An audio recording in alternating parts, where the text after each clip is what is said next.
సేవా కార్యక్రమాలు చేసేందుకు దాతలు ముందుకు రావాలని రాజమహేంద్రవరం సిటీ ఎమ్మెల్యే ఆదిరెడ్డి శ్రీనివాస్ పిలుపునిచ్చారు. మంత్రి నారా లోకేష్ పుట్టినరోజు పురస్కరించుకుని తెలుగు యువత నాయకులు చింతపల్లి నాని ఆధ్వర్యంలో జరిగిన వేడుకలకు ఎమ్మెల్యే ఆదిరెడ్డి శ్రీనివాస్ ముఖ్య అతిథిగా హాజరయ్యారు. సందర్భంగా ప్రాంతంలో నూతనంగా ఏర్పాటు చేసిన చింతపల్లి నాని కార్యాలయాన్ని ప్రారంభించి కేక్ కట్ చేసి సుమారు 300 మంది పేద మహిళలకు చీరలు పంపిణీ చేశారు. అనంతరం ఎమ్మెల్యే ఆదిరెడ్డి శ్రీనివాస్ మాట్లాడుతూ సమాజానికి ఉపయోగపడే సేవా కార్యక్రమాలు చేయడానికి దాతలు ముందుకు రావాలని పిలుపునిచ్చారు. లోకేష్ పుట్టినరోజు సందర్భంగా పేద మహిళలకు నాని చేసిన చీరల పంపిణీ కార్యక్రమాన్ని అభినందించారు. నాతో పాటు ఇక్కడికి విచ్చేసిన తెలుగుదేశం పార్టీ కుటుంబ సభ్యులందరికీ కూడా పేరు పేరున నమస్కరించుకుంటూ ఈ యొక్క కార్యక్రమాన్ని ముఖ్యంగా ఆయన యొక్క వ్యాపార సంస్థ పరంగా దినదిన అభివృద్ధి చెందడానికి చింతపల్లి నాని గారు ఎంచుకున్న ఆ యొక్క ఆఫీస్ని నాతో పాటు ప్రారంభోత్సవ కార్యక్రమానికి విచ్చేసిన వారికి నమస్కరించుకుంటూ ఈ కార్యక్రమాన్ని నిర్వహించిన నాని గారికి, అలాగే ఈ వార్డు ఇన్ఛార్జ్ అయిన రవి యాదవ్ గారికి, పెద్దలు parliament general secretary Kashi Naveen గారికి, ఇతర వార్డు ప్రముఖులందరికీ కూడా 50 వార్డులో ఉన్న ప్రముఖులందరికీ కూడా పేరు పేరున ముఖ్యంగా నమస్కరిస్తూ ఈరోజు మా యొక్క లోకేష్ గారు, మనందరి యొక్క నాయకుడు లోకేష్ గారి యొక్క వేడుకల్ని తిలకించడానికి, మీరు చేసిన సేవా కార్యక్రమాల్ని అందుకోవడానికి విచ్చేసిన మీ అందరికీ కూడా పేరు పేరున నమస్కారాలు. స్వతహాగా పుట్టినరోజు వేడుకలు అంటే ఇప్పుడే చూసాం, బాంబులు కాలుస్తున్నారు.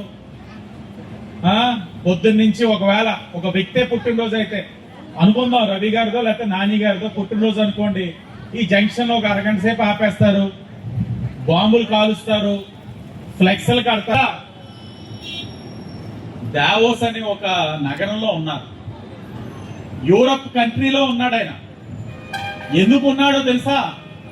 ఈ రాష్ట్రానికి పెట్టుబడులు తీసుకురావడానికి, మన పిల్లలకి ఉద్యోగాలు రావడానికి. అక్కడ ఆయన పుట్టినరోజు సైతాన్ని కాదనుకొని మనందరి కోసం ఆయన కష్టపడుతున్న వ్యక్తి నారా లోకేష్ గారు అన్న విషయం మనందరూ గమనించాలి. నేను కష్టపడను, నేను మంగళగిరిలో ఉంటాను, నా పుట్టినరోజు వేడుకలు చేసుకుంటానే అని కానీ అని అనుకుంటే రాష్ట్రంలో లక్షలాదిగా ఏదైతే తెలుగుదేశం పార్టీ సైనికులు కానీ అభిమానులు కానీ ఆయన పుట్టినరోజు వేడుకలు చేస్తారు, వెళ్తాం అందరూ అక్కడికి. కానీ ఆయన వద్దనుకున్నారు.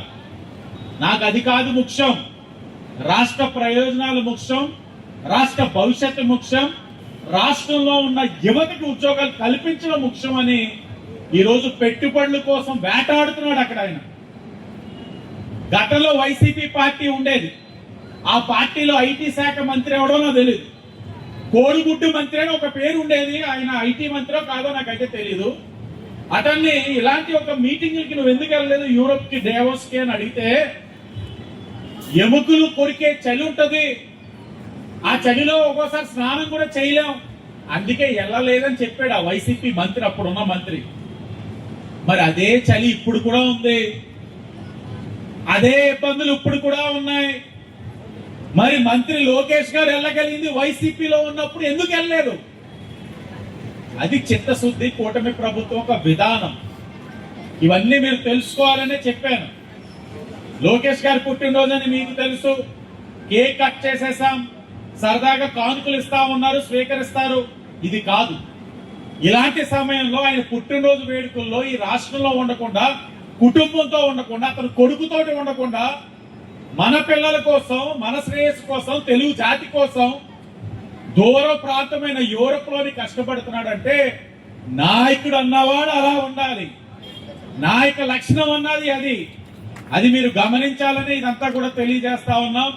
మనందరి యొక్క ఆయుష్ కూడా పోసుకొని లోకేష్ గారు బాగుండాలని స్వార్థంతో కోరుకుంటా ఉన్నాం.